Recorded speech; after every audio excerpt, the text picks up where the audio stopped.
حشر میں سید وہ تم سے بھی کہیں گے دیکھنا۔ جبران احمد ہین کا سوال یہ ہے کہ میرا ایک سوال ہے، سلسلہ ایک ہے جو یہ پڑھتے ہیں کہ ظاہر میں تم نبی ہو باطن میں خدا ہو، تو کیا یہ اس کی کوئی تعویل ہے؟ یعنی نبی پاک کو یہ کہنا کہ آپ ظاہر میں خدا ہو، ظاہر میں آپ نبی ہو اور باطن میں خدا ہو، تو یہ جملہ جو ہے وہ درست نہیں ہے، یعنی اس کے اندر شرک کی ملاوٹ ہے اور اس کی کوئی تعویل نہیں ہے، اور ایسے شرک جملے کی باطل تعویلات کرنی بھی نہیں چاہیے۔ لہٰذا نبی پاک صلی اللہ تعالیٰ علیہ وسلم اور خدا یعنی خالق اور مخلوق میں ہمیشہ سے فرق ہے۔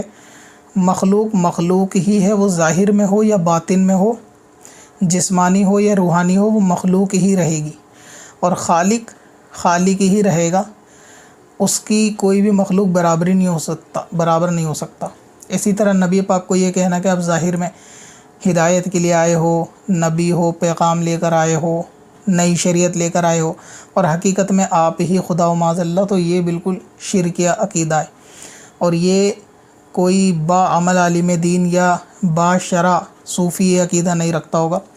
جن کا بھی آپ نے کہا کہ اس سلسلے میں کچھ لوگ ایسے پڑھتے ہیں، تو ان لوگوں کا علم سے کوئی دور سے دور تک واسطہ نہیں ہوگا۔ مزید تفصیل کے لیے آپ اپنے قریبی شہر کے عالم دین یا دارالافتاء سے جا کے اس پہ تحریری فتویٰ لے سکتے ہیں کہ اگر اس میں کوئی رعایت نظر آتی ہوگی تو وہ آپ کو دے دیں گے، لیکن جملہ یہ شرکیہ ہے کہ ظاہر اور باطن میں نبی اور خدا بتانا، یہ اصل میں جاہلوں کے جو جہالت والے صوفی ہیں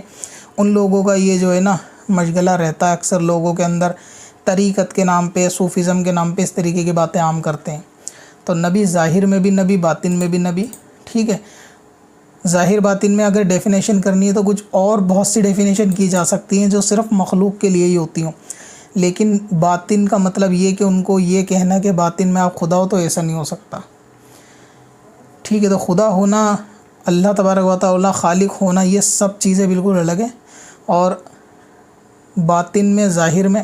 نبی کے لیے کوئی دوسرے الفاظ اگر الگ الگ بولے جاتے ہوں تو طریقہ اس چیز کو تو ایکسیپٹ کر لی جائے گی، لیکن اس چیز کو ایکسیپٹ نہیں کیا جائے گا کسی بھی حال میں کہ نبی کو کسی بھی طرح گھما پھرا کے خدا یا خدا جیسا بتایا جائے، چاہے ظاہر میں بتایا جائے، باطن میں بتایا جائے، یا کیسے بھی بتایا جائے، وہ چیز جو ہے وہ شرک کے دائرے میں ہی آئے گی۔